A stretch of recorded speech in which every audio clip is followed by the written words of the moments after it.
Okay, I certainly hope you guys can hear me. Can you see the ocean? Probably, maybe if I lean back. It's right here. See it? It's right here.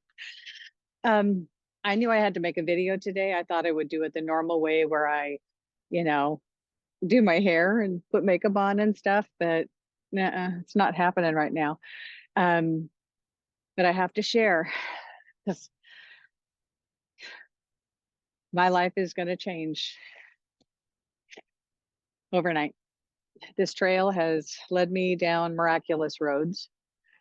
Anybody who's been following me knows my books are coming. Oh my God, are they coming? And I mean, everything that's happened that's coming to fruition right now is all because of the story had to be finished before I could write my book. I mean, my sweet dear friend Connie, she's like in everything that I've written.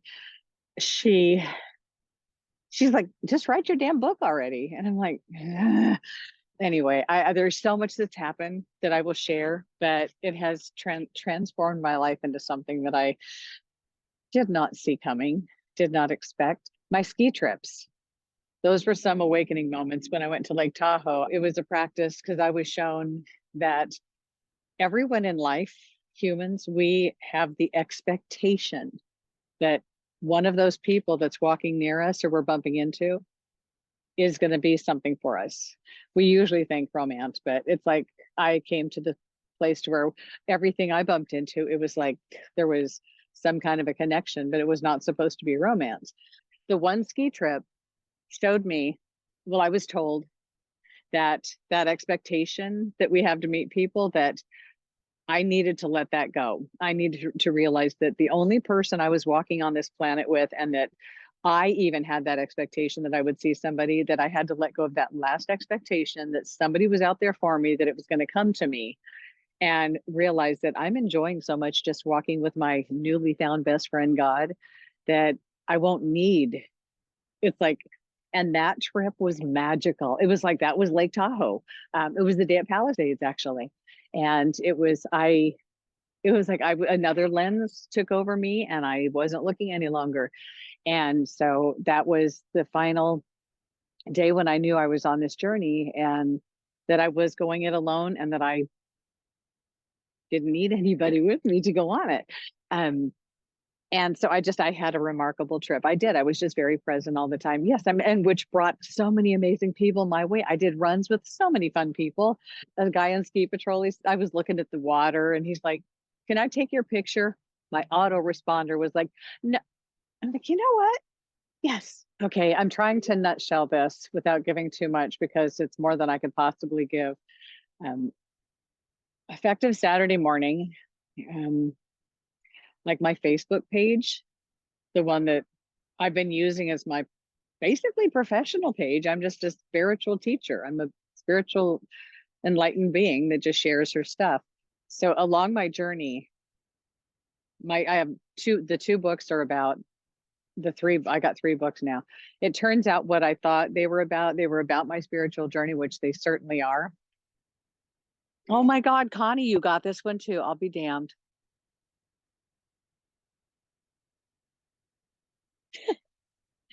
Um, um, so my books are about my spiritual journey. They're about how I went from like a hound dog sniffing a trail, trying to find every breadcrumb that was my journey that I was intended to be on. And I found it. I mean, I stopped searching. I found my way. I got here. And now my life as I'm a messenger of God. I'm sent on so many missions now. I was tested over the summer. All of this is in my books, every little detail. But I passed all the tests and I've connected with some people here who are powerful, unbelievable, magical. I was gonna say healers, but that's just one category. People that can do woo woo stuff. How's that for? Don't you dare rain on me. I'm on this journey and I'm following this path and I'm doing what God intended. And my books are about Alden. I met Alden in Sedona, and this was in May of 2021. And an entire book is about Alden and I and our meeting each other and not realizing it until not much later. We didn't have much later, that he and I had been in multiple lifetimes together, and we shared this love, this connection that was this eternal love that you can't even begin to comprehend. It was out of the stratosphere. It was like we never were near each other. We never even touched hands. And it was, oh my, that's familiar. Um, my books are, you guys, it's like Avatar. You'll make Avatar believable. But so Alden was with me before he died. He wasn't ever with me, but then so he showed me how to love. I got to know a heart like I've never seen a heart before, and that showed me what I've really needed, because now I'm not a broken person at all. I'm like completely, I'm literally, I'm enlightened. I'm ineffable. I live in the land of is. I am that I am. That's where I live. Always, always. I can't not live there. I'm present always. So I can't, I'm inflappable. And so I'm like in this space where I look at the ocean, I'm called to do things. I do everything I'm called, and I'm never in my head. I'm always following guidance. That's all I ever do. I don't listen to the brain. That's why administrative things are a serious issue for me. Okay, get to the point, Cari. Oh, okay.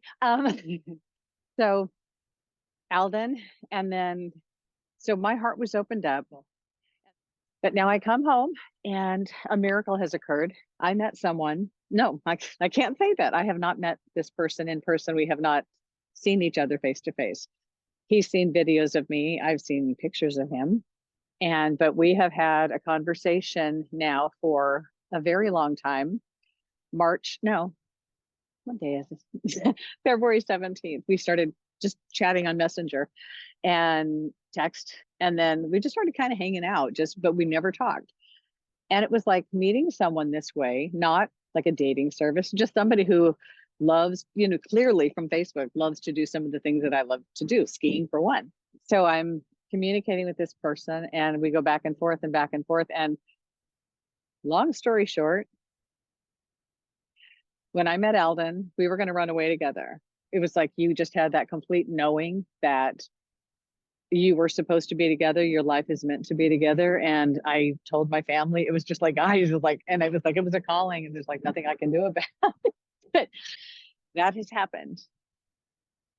The type of love, that thing that is beyond this body, beyond the stratosphere, that only comes from the massive heart space that opens you to the stratosphere, to where you send energy to each other. You don't even need to be near each other to feel each other. And I kid you not.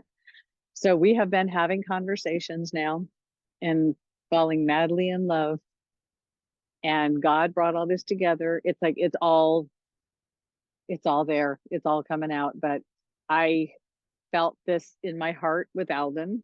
But no, all roads were leading me to the one that I've been waiting to find, who is flesh and blood walking on this earth, who is just like me, who thinks like me, who loves like me, who loves me to his soul, and it's vice versa.